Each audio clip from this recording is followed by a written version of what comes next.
Welcome to another episode of Follow Your Wanderlust. As you can see, Bob is looking around in little alcoves and exploring. And what we're doing is we're back on a search for FORREST FENN'S treasure, and we would love for you to come along with us. This didn't start right here. This idea of coming to this area started with Pegleg Smith in the ends of Borrego Desert, where we put some stones on his pile to find treasure there.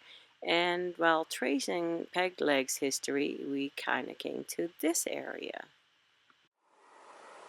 No, it's not in Utah. That's what Forrest Fenn said. But we are camping here inside the Dinosaur National Park on the Utah side at the Green River Campground. Right along the Green River here. It's a beautiful dry camping. 18 bucks a night though, but it's worth it. We're going to start our Forrest Fenn searches from this point, and it's an easy way for us to get with our Jeep inside the backcountry. Alright, let's take a ride. As I have gone alone in there, and with my treasures bold, I can keep my secret where, and head of riches new and old. Begin it where warm waters halt, and take it in the canyon down. Not far, but too far to walk. So you find us here today at Browns Park in Colorado. And sometimes you got to start your solve at the history of an area. And so we are here at the old schoolhouse. And to the left of me is the cemetery where a lot of the people that were living in this area are pretty good known. One of them was John Jarvie, an Irish guy. He was a store owner. He also had rumored to be hitting infamous people like Butch Cassidy and the Wild Bunch in his dugout in the back. Now, they loved it here because it was close to 3 different states, so they can run and avoid the law wherever they were wanted. Women like Ann Bassett and her sister Josie, they were cattle ranchers and also the first known women to be cattle rustlers. But this was also the home of famous mountain men and winter rendezvous for trappers and Native American. People like Joe Meek came through here. Wesley Powell explored the Green River that flows through this valley into the Gates of Lodore. Now, history and people that Forrest Fenn would enjoy reading and knowing about, I think. And if he hid his treasure in Colorado, we believe it would be here. And he could be, so he could be among those adventurers and explorers just like him. We just now entered the National Monument at this point. And this place is full of elk and deer and a lot of mountain lions. I love this area. It fits a lot of the clues. You know, begin it where warm waters halt. Could that be Cold Spring Mountain? And take it in the canyon down. Not far, too far to walk. Put in below the home of Brown. And there is a put in over here. And from there, it's no place for the meek. You know, even though a lot of the rendezvous that they had were actually farther north in Utah and stuff, they used to actually in Wyoming, they used to get together here in the winter, and they would all meet here and stay the winter. And it was kind of like a winter rendezvous, even though it wasn't the same as the summer ones, you know. They were just kind of hunkering down for the winter in this area. And the reason they would is the mountains on either side of this valley kept the snow out. And you know, it would still be a little cold here, but not as cold as Wyoming, of course. But they wouldn't get a lot of snow here. So that was a big plus. So No place for the meek. it's no place for the meek because of you know, where if you read in some of the history books, what was the gentleman's name that Newell was talking to him, and he said, "This is to Joe Meek. He was talking to him and saying, Joe, this is no place for us anymore."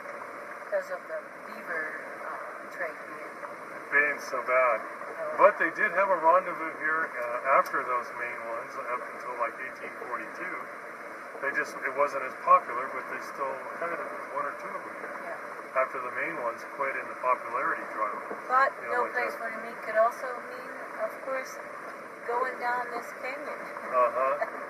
In wooden boats, in huge rapids. Put in below the home of Brown. From there it's no place for the meek. The end is ever drawing nigh. There'll be no paddle up your creek, just heavy loads and water high. In the canyon here, they say it's heavy loads from the amount of water being squeezed through there and with all the rapids and stuff. Oh, and here's the put-in. Yeah, the put-in's right here and the takeout's right here. Looks like some trucks are parked, but they're rafters. So the only trucks here are rafters, and that is it. Not a soul camping in this beautiful campground. Look at the view into the gates over there, and it's unbelievable, and not a single person here. Wow.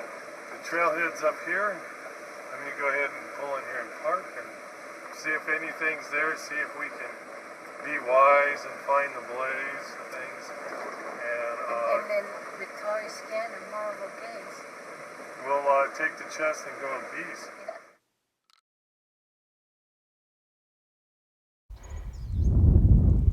We're gonna go up here. Bob's already ahead of me.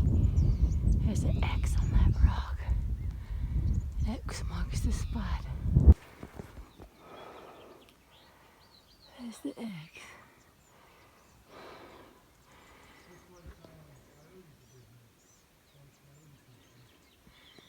Here, Bob, say something. Oh, there's an old juniper. What you saying? Yeah, you see it.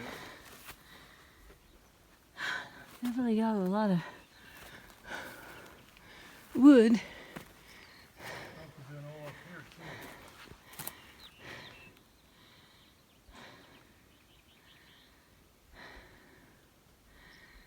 Boy.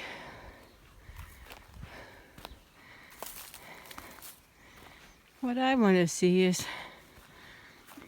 where's your view? Maybe on the top of the rock.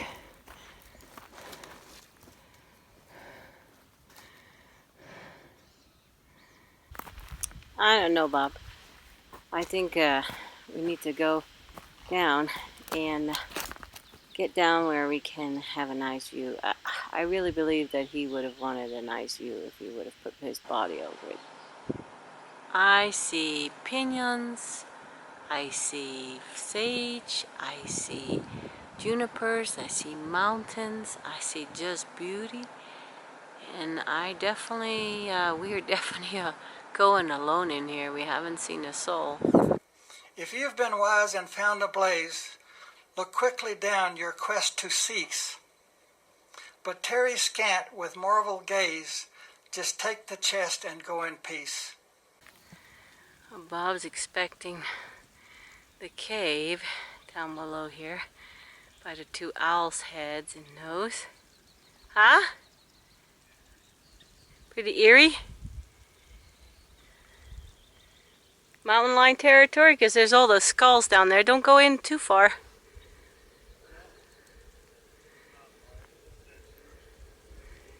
I mean, I would love this view. I mean, place where Paul looked over, iconic spot, great fishing.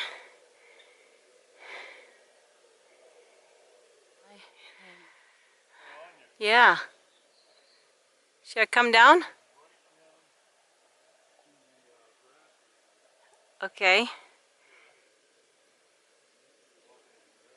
Okay.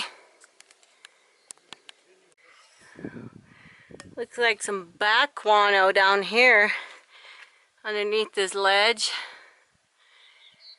And then, wow, awesome view.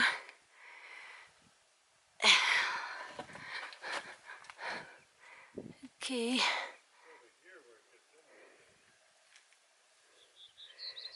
don't see a chest there. Well, do see a juniper that looks gnarly. But check that out. So why is it that I must go and leave my trove for all to seek? The answers I already know. I've done it tired, and now I'm weak. Perfect spot, but no treasure. And everybody, you know, that meant a lot, I think, to Forrest that come through this area one time or another.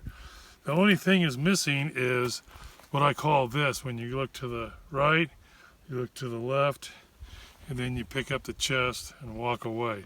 That's the only thing I'm missing so far, but I think we're getting closer. All right. I think so too, babe. So hear me all and listen good. Your effort will be worth the cold.